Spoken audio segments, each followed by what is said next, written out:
Regresamos después de la pausa con un gran abogado, historiador, escritor cubano, Pedro Roig. No se lo pierdan. Me encanta decirles que hoy tenemos a un invitado de lujo. Es un gran cubano, un cubano admirable, abogado, escritor, historiador, Pedro Roig, comprometido desde siempre y arriesgando su vida cuando fue necesario con la causa de la libertad de su país, director ejecutivo del Instituto de Estudios Cubanos. Bienvenido, Pedro, gracias por estar aquí. Muchas gracias, Jaime, por tenerme en tu programa. Es un placer y es un honor. ¿Tú crees que es verdad que la dictadura cubana deliberadamente quiso dejar sordos a los diplomáticos de Estados Unidos? No. ¿Qué crees que pasó? Yo creo que eso fue un proyecto que se malogró. Se hace constantemente en el mundo, en donde tratan de penetrar, descifrar lo que las computadoras, en el lugar que ellos están poniéndole la señal, saber lo que están enviándose, los mensajes dentro de la embajada hacia Washington o entre las embajadas. Querían hackear las computadoras. Esa es la palabra. Y el daño colateral fue que... el sonido de esos equipos no se escucha, igual que los perros escuchan sonidos que el ser humano no escucha, pues está por encima de los 20 y por más o menos creo que son 4.000 decibeles, pero básicamente fue, de acuerdo como yo lo veo, equipos defectuosos y mal entrenados los que lo usaban. Definitivamente era sobre los equipos de transmisión, de comunicación, sobre todo las computadoras, un hackeo.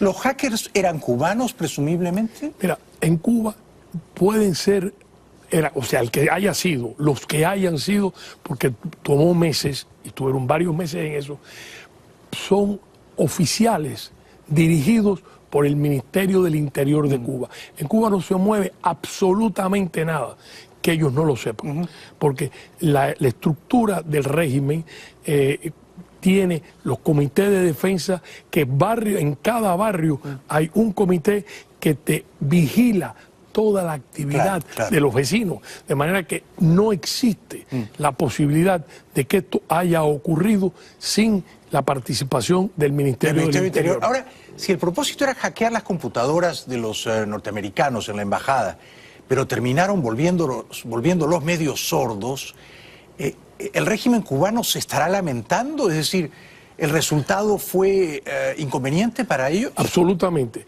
Absolutamente, y nosotros vamos a ir viendo en los próximos días, tal vez en las próximas horas, hay un anuncio de la Casa Blanca que sabremos mañana, porque los tienen bastante... Sí, lo han anunciado para esta semana. Para esta semana, y se espera que sea mañana. Pero, en el fondo, Cuba tiene que sentirse al punto de que han dicho, eso no ocurrió. Lo han negado, claro. Empezaron diciendo que sí. Ahora están diciendo jamás. Eso fue una fabricación de la Agencia Central de Inteligencia para crear las condiciones de lo que está ocurriendo. ¿Y tú crees que eso es verdad, que la CIA se lo ha inventado? ¿O es verdad que hay un montón de señores, no sé si 20 y pico, que se han quedado medio sordos? En Estados Unidos, nosotros sabemos que esta sociedad abierta, no hay manera de que tú puedas tener 25 individuos que tienen mujeres, hijos, mamás. Es una conspiración demasiado grande. O sea, es verdad que se han quedado medio sordos. Claro que lo tienen. Claro. El problema es que Cuba pide acceso a la información médica y eso es privado. Claro. En Estados Unidos tienes que ser muy cuidadosos los hospitales y los médicos cómo manejan lo que estén tratando con el paciente. ¿Qué debe hacer y sobre todo qué no debe hacer Trump para lidiar inteligentemente con esta crisis? Mira, lo que ha ocurrido en los últimos años nos dice que la política exterior americana en relación a Cuba ha tenido grados enormes de incoherencia. Y el resultado es la burla que hizo el régimen con el propio Obama. Obama le extendió la mano y Cuba le mordió la mano. Muy bien porque dicho, sí. En el momento en que estaban haciendo Obama el acercamiento, ya había comenzado el hackeo. El programa de hackeo. De las computadoras. Qué manera de agradecerlo. Exacto. Y al mismo tiempo, Cuba continúa con estrechos lazos con Irán y, por supuesto, controlando Venezuela. Exacto. Los cubanos controlan Venezuela y en este momento se han sumado al tráfico de drogas. ¿Qué represalia sería justa, proporcional por parte del gobierno de Trump, en tu opinión?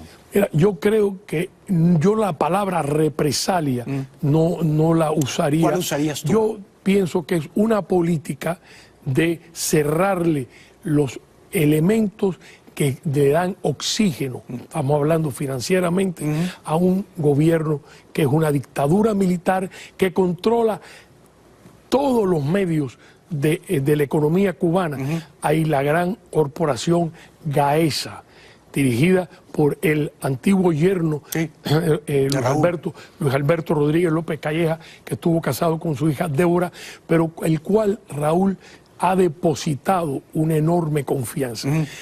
López Calleja es el zar de la economía cubana. Es el zar de la economía cubana. El zar de la economía cubana.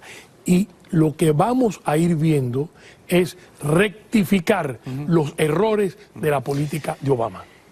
Te ruego que me ayudes a entender esto porque escucho versiones dispares. Cuando yo pregunto, a ver, tenemos un problema, queremos que Trump ayude a restaurar la libertad en Cuba y en Venezuela.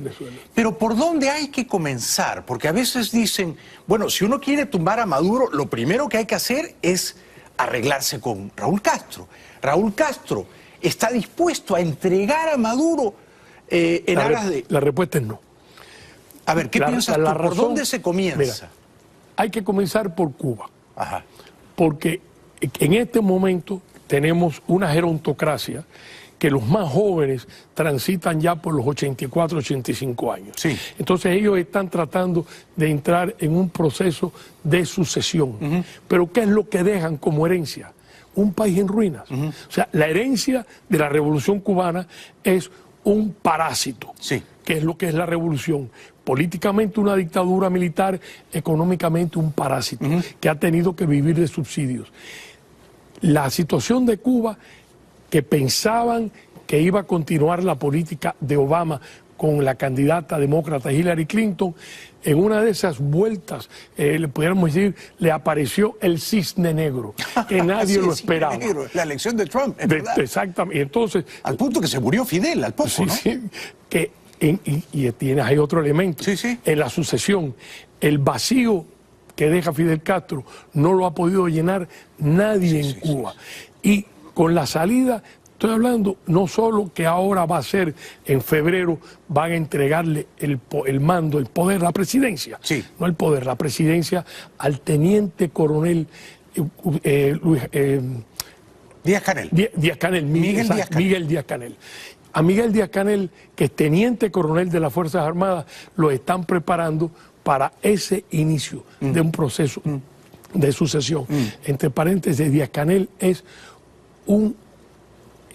tiene como padrino a Machado Ventura, el hombre de la línea más dura que hay dentro del comunismo. Aquellos que piensan que Díaz-Canel va a ser el Gorbachov cubano, se equivocan. Totalmente. O sea, va a ser más duro que Raúl. No. Ellos tienen una situación y la herencia es tan crítica que la transición en Cuba es muy frágil, porque le falta el líder carismático, porque la economía está en ruinas y porque nadie cree en el sistema comunista. O sea, en Cuba ellos están, la población, con una enorme desesperanza. Lo que ocurre, y ha ocurrido en los países que fueron satélites de la Unión Soviética, el cambio mental, el daño antropológico, el tener que vivir con una doble cara, ha desarrollado todo un mecanismo en donde los conceptos éticos, la conducta ética, va a hacer falta varias generaciones para poder regresar, porque se han acostumbrado a robarle al gobierno. Cuba en este momento está clasificado como uno de los países más corruptos del planeta. Al mismo tiempo de que viven hoy. De la riqueza de Venezuela. Es un estado parásito que no crea riqueza propia. Y del narcotráfico. Fidel lo hizo del 91 al 95 y Raúl Castro ha regresado porque no tienen cómo pagar y Irma, el huracán, que estuvo arriba de Cuba, o sea, en la zona de los más de 20 horas con categoría entre 5 y 4, girando en el momento que gira hacia la Florida, estuvo estacionado en esa zona por más de 20 horas. Si la economía cubana estaba colapsando, ¿cómo ha quedado después de este problema? Terrible. Terrible. Tenemos que ir un ratito a la publicidad. Te ruego que te quedes con nosotros hasta el final. Es un gran placer escucharte. Pocos cubanos como tú conocen tan bien lo que está ocurriendo allá.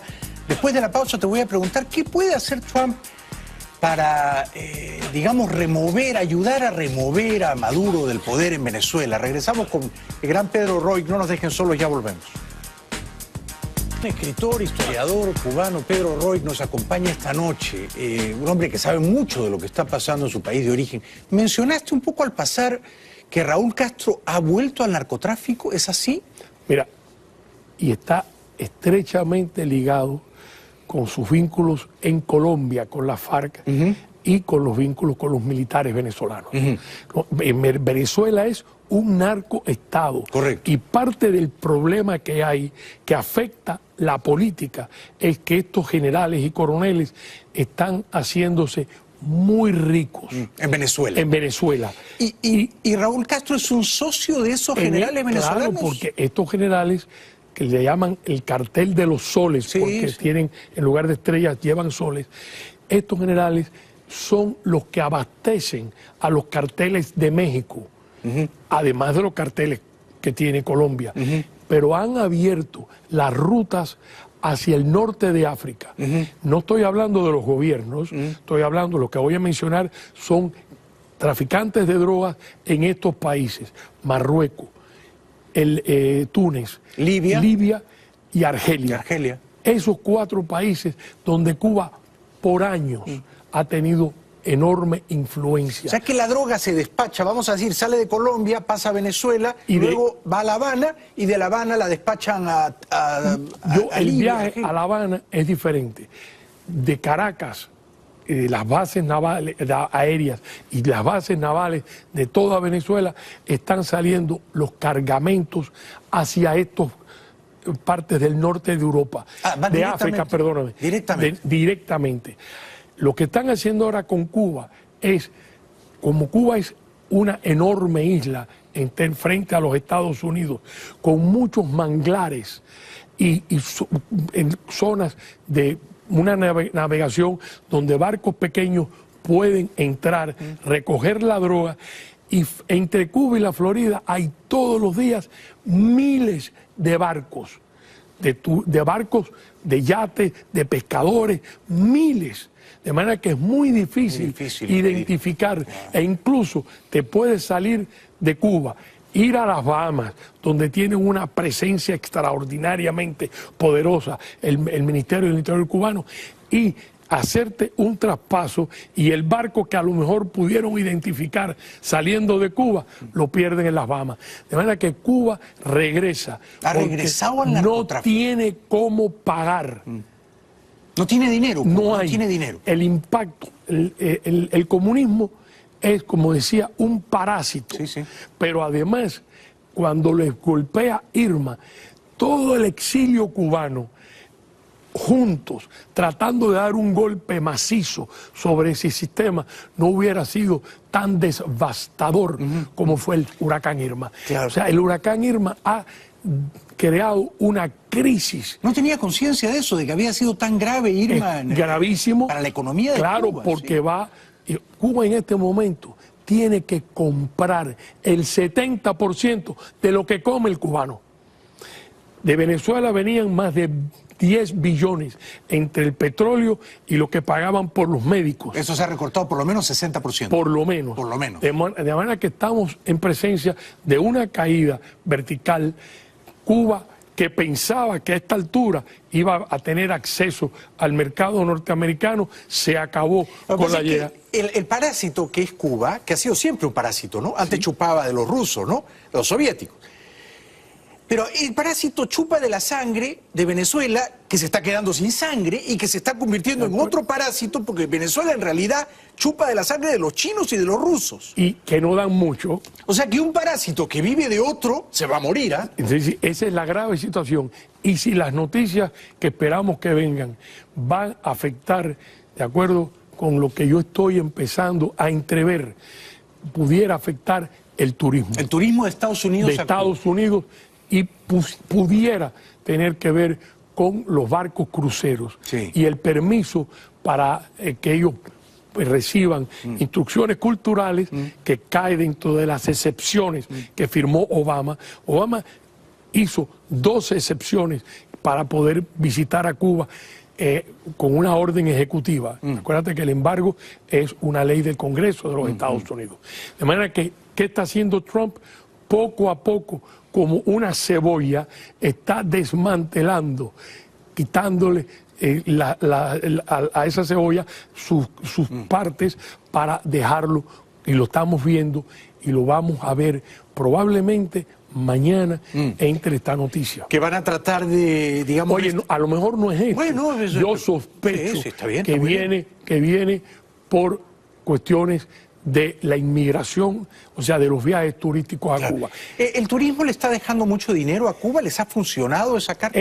Mira, el turismo deja el 20% de lo que el turista paga. O sea, por cada dólar pueden quedar libres, porque tienen que darle alimentos, bebidas, cambiar todo el proceso del mantenimiento de los hoteles.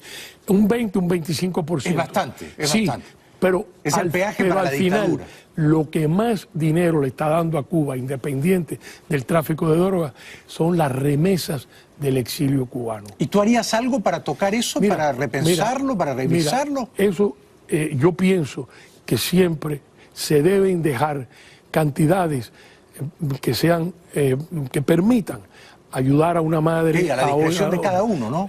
Pero en este libertad. momento, o sea, yo sí creo que en algún momento le van a poner un tope. En este momento no hay límites, ni de viajes, ni de dinero. O sea, tú puedes mandar a Cuba $10,000 todos los meses. Puedes viajar una vez al mes o una vez a la semana. Todo eso se va a terminar. A restringir, a limitar. Se va a limitar. ¿Qué le aconsejarías tú a Trump si él te dice, Pedro, tú conoces como pocos, la historia de Cuba, la historia, no solo la historia contemporánea? ¿Qué hago para ayudarnos? ¿Qué hago? Mira, Raúl Castro está necesitado, y lo ha hecho, y de esto se ha hablado muy poco, ha creado 3 regiones estratégicas controladas por 3 generales de cuerpo de ejército. Y esto después del huracán. Después del huracán. O sea, en previsión o en temor a que se levante la gente. A lo que viene. Sí.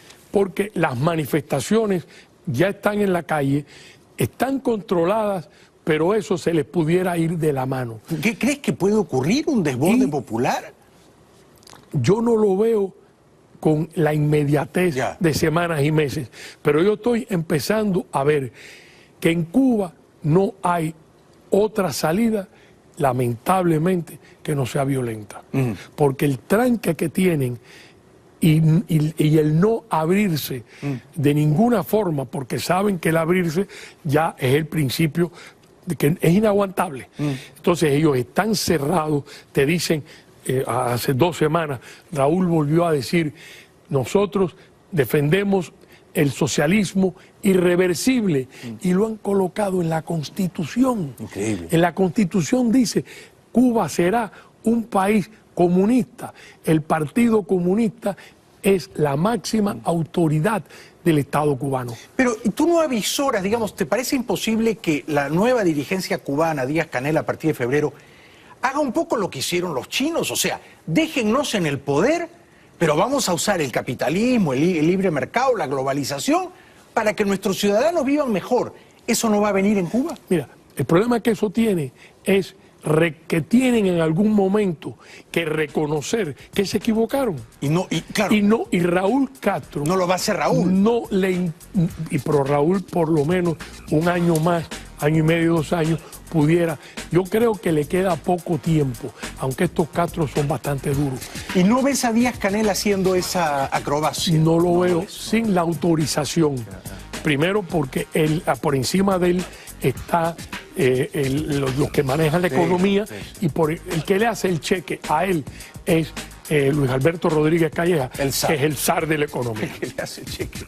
Al final, todo se explica por ese pequeño detalle. ¿Quién es el que hace el cheque? ¿Cierto? Gracias, querido Pedro. Gracias a ti. Eres un campeón. Ojalá hubieran 10 cubanos más como él. Un aplauso para Pedro, por favor.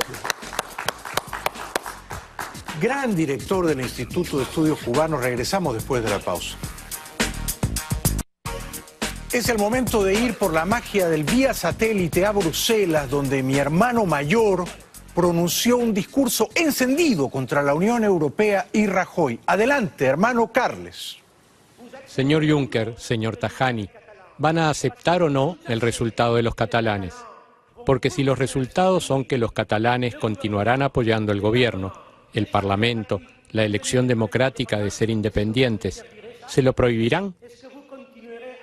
¿Seguirán ayudando a Rajoy en este golpe de Estado, restringiendo libertades?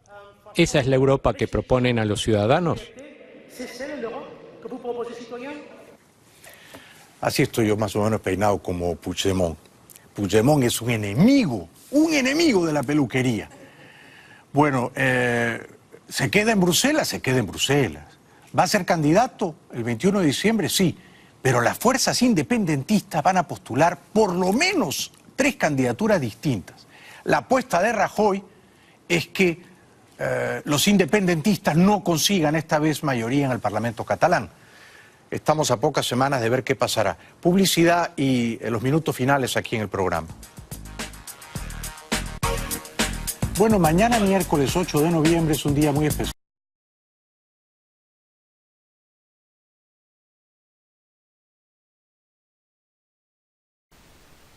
Suscríbete a mi canal y active la campanita para recibir todas las notificaciones.